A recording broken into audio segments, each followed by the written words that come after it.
Hey guys, and welcome back to this channel. In this video, I'll be showing you guys how you can add moderators to your TikTok live. So just go to the Go Live section on the TikTok Live Studio app.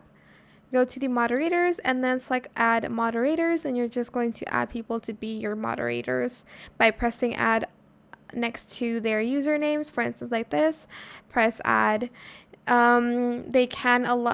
They can like turn on and off comments and block keywords, mute accounts, block accounts, and pin comments. They can even manage guests and star comment.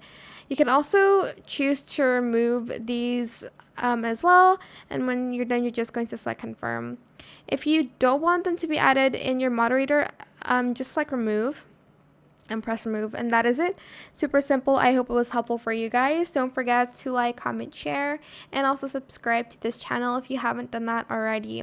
If you have any more questions about this video, just leave it in the comment section down below. I'll try my best to answer them all for you guys, and if you found this video helpful, please click the thanks button as well.